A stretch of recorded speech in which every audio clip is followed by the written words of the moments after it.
برق نیست. به این مضمون هر روز ده ها نفر به رادیو آزادی از گوشه‌های تاجیکستان پیام می‌نویسند. آنها میگویند که استحصالات، تجارت، تحصیل یا طبابتشان از بی‌برقی زیان دیده است. این در حالی است که امامعلی رحمان رئیس جمهوری تاجیکستان پیروزی خود را در انتخابات امسال شرح داد و گفت که پیشرفت کار و بهره برداری از نیروگاه راغون ربط دارد. گذشته از این مقامات هنوز سال 2017 هم گفته بودند که محدودیت نیروی برق به افسانه تبدیل شده است.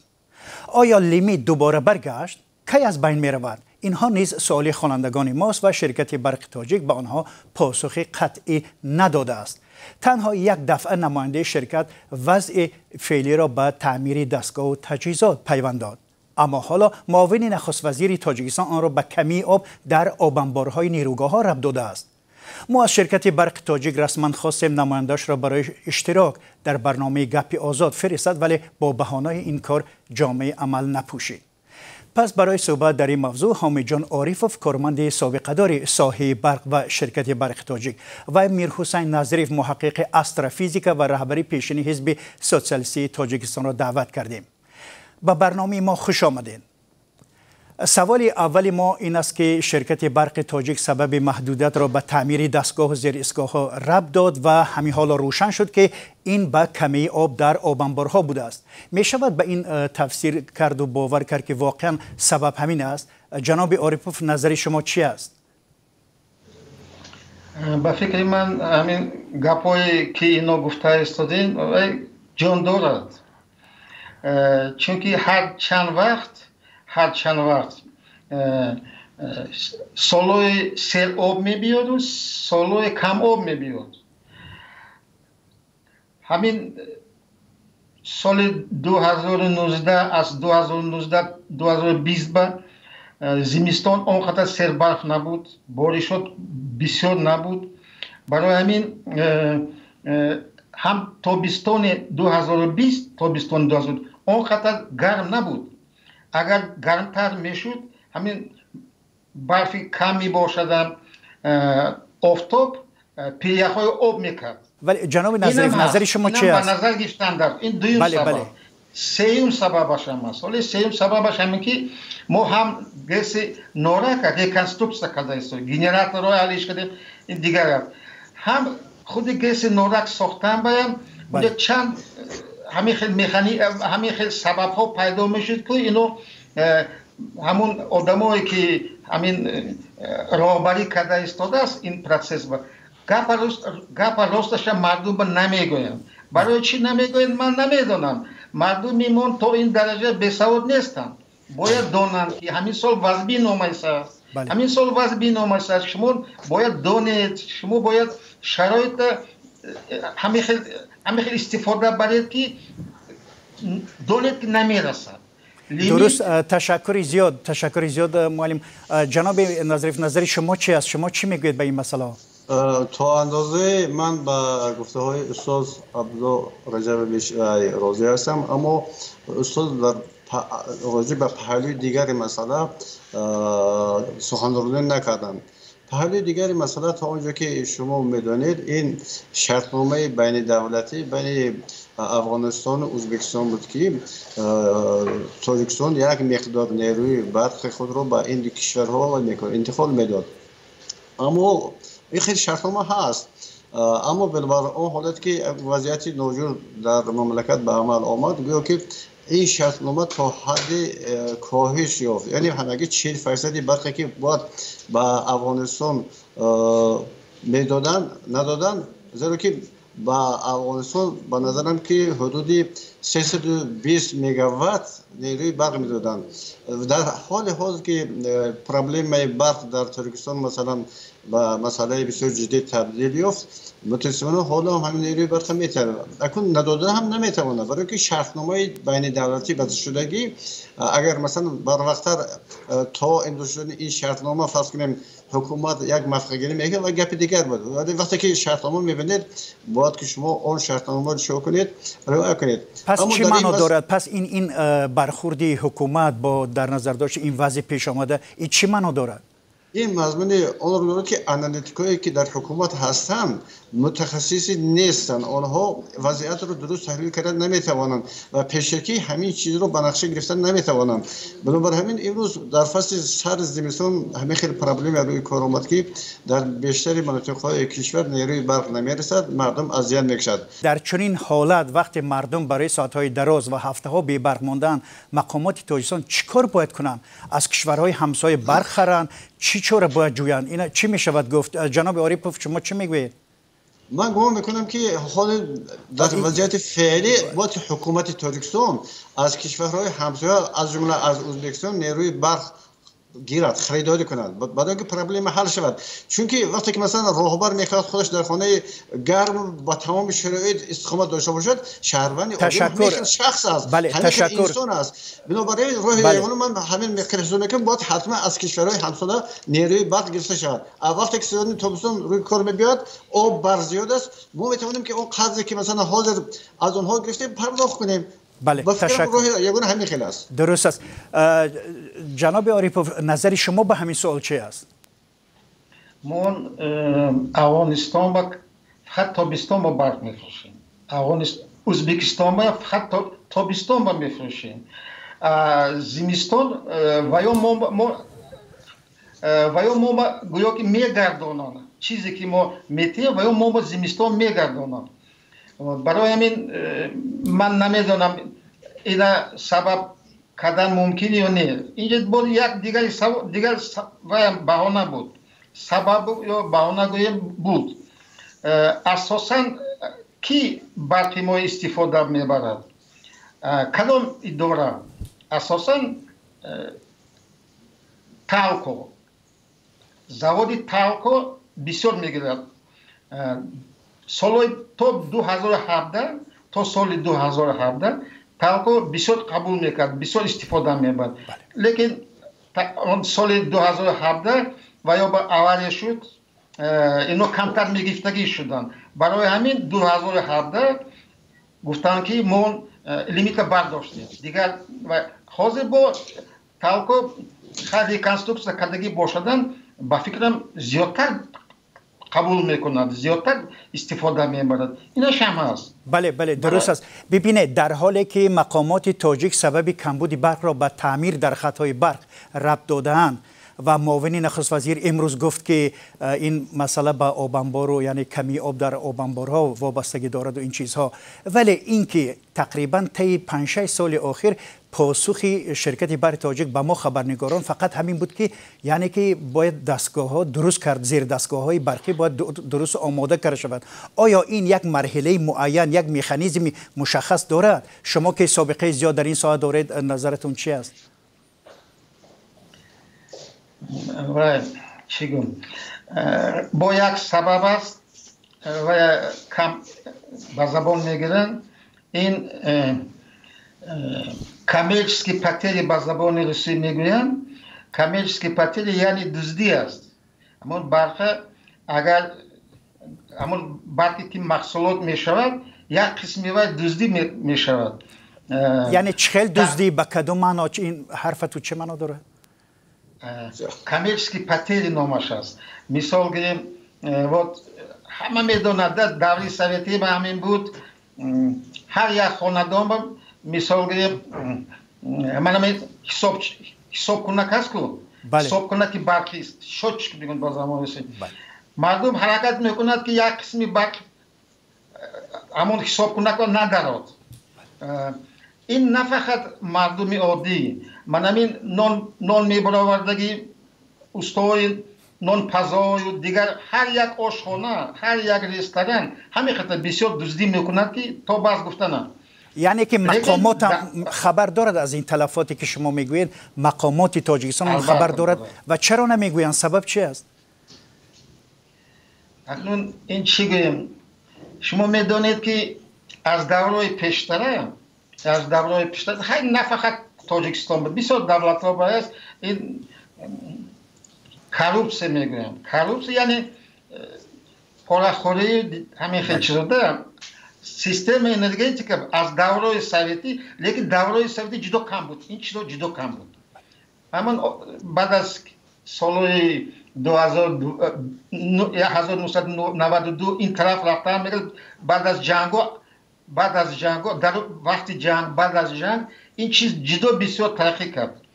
من هر یک چی گویم، من مثال گیریم تو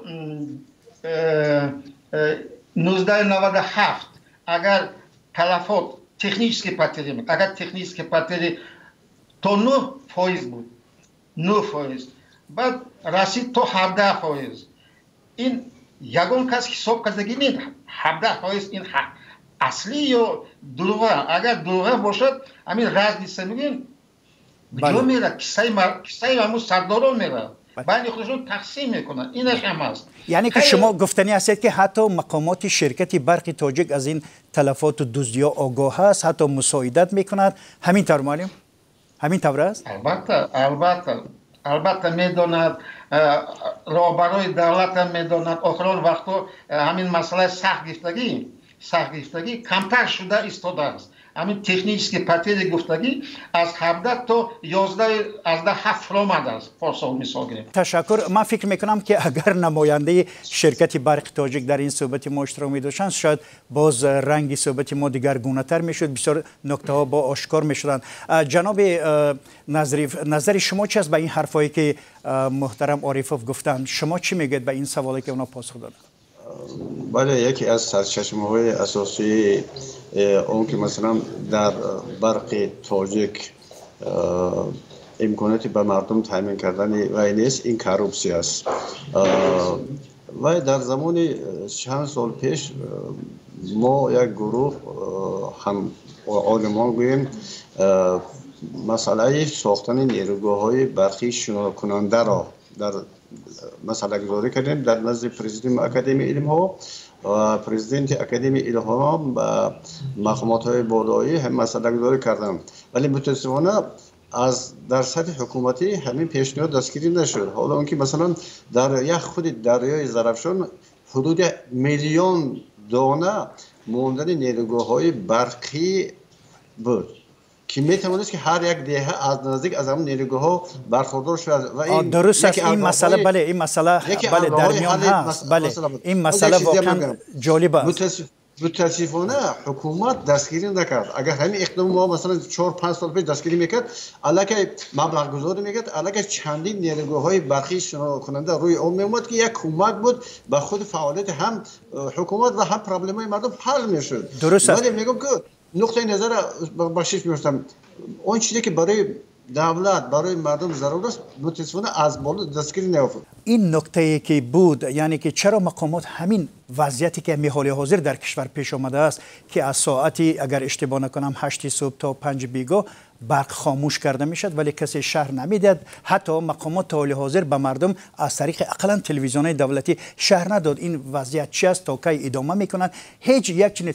انا در این مسئله جناب نظریف شما چی میگویید؟ دولت ما دولت دموکراتی است، باید که یگان خیلی پنهان کردن اخبار وجود نداشته باشد. باید که مقامات رسما به مردم فهماند که چگونه وضعیت پیش آمده است، مردم رو فهماند از بزرگ. وقتی که مردم از اخبار واقعی مثلا برخوردار میشود شاید تسکین می‌یابد، شاید اینقدر مثلا آشفته حال نمیشد یا که مثلا گپ‌های از معیار زیاد نسبت مقامات رسمی نمیگوید. چرا نمیگوید؟ درست است ولی چرا نمیگوید؟ همین چی اسرار داره اینجا؟ از این اسرار خود حکومت میدوند.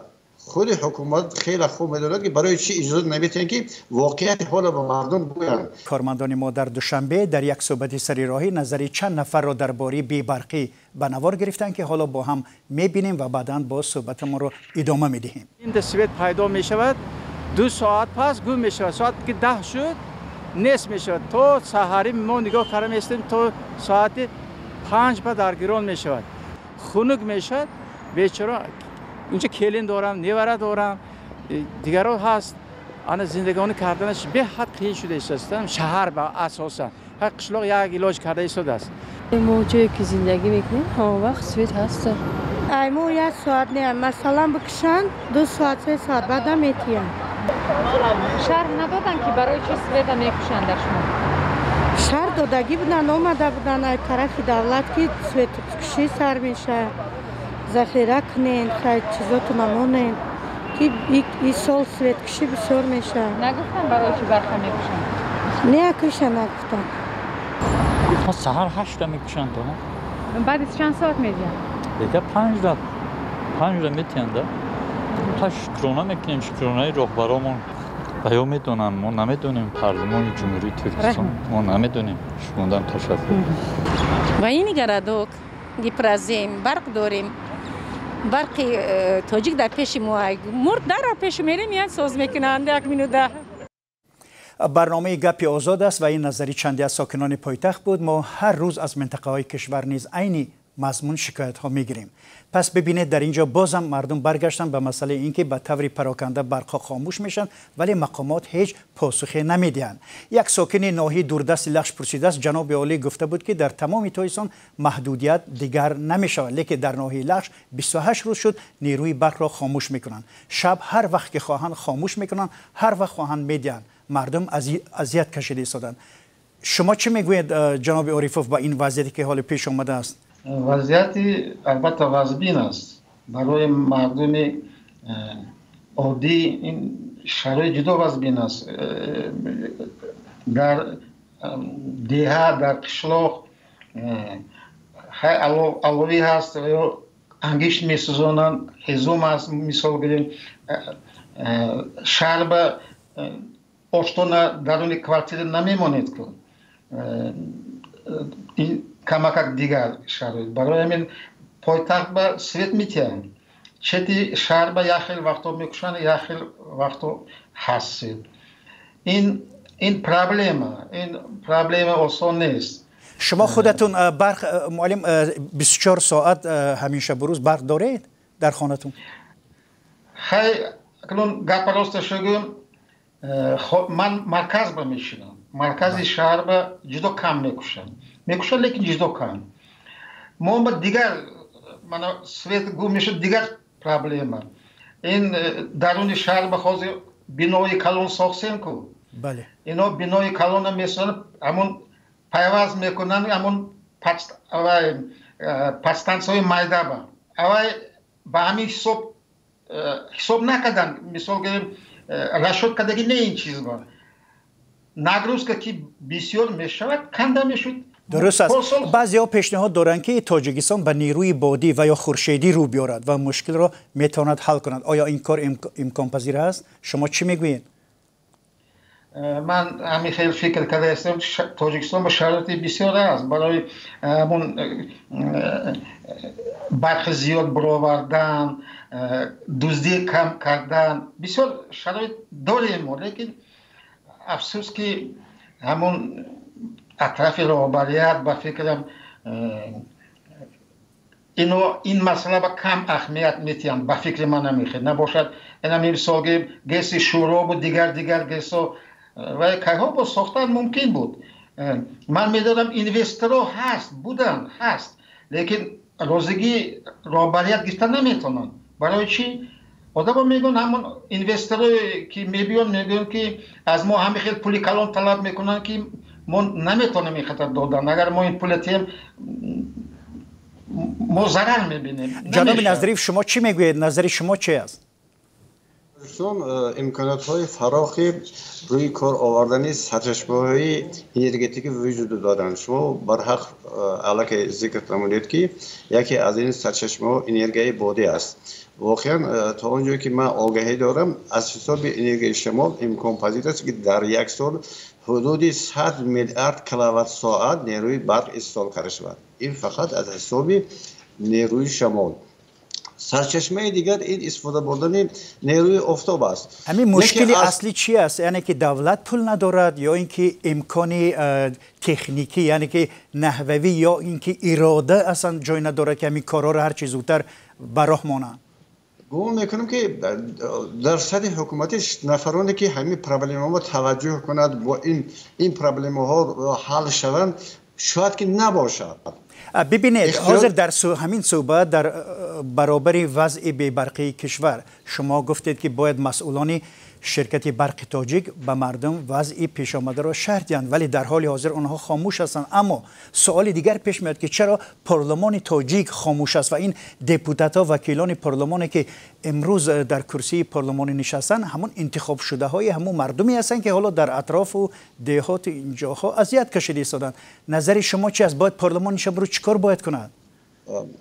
متاسفانه نهادهای انتخاباتی تاجیکستان شما خوب میدانید. مثلا ما یک وقت یک اظهارات پخش کرده بودیم که این پارلمان مردمی نیست. اگر پارلمان مردم بشد در حال از پرابلم مردم آگاهی پیدا کرده در نزد حکومت مسئله گذاری میکرد که این پرابلم حل کرده شود. ولی چون پارلمان مردمی نیست، عموما پروای گمان میکنه مردم هم ندارن، عموما پروای پرابلم های مردم هم ندارن. جناب عارفوف چی میگویند وابسته به همین سوال که سابقه زیادی در سایه انرژتیکی تاجیک دارید؟ شما نظرتون چی است؟ باید وکیلان پارلمان در همین روز چگونه عمل کنند؟ چی از خودشون اقدام نشون دهند؟ این مسئله من سیاست مزار نیستم. من دیگر چیز بگم. من گفتن مثال گیریم برقی که از آفتاب برآوردن ممکن یا برقی که از شمع، این چیز هست در جهان بسیار جا استفاده میبرن، لیکن حاضرش بر هر یک کیلووات ساعت که ما از وی گفته میتونیم نظر به گیر انرژی که وی بلندتر است. برای همین ریسپوبلیکی ما وقت بای نیست در آسیا میانم همه کمبغل ریسپوبلیکی ما.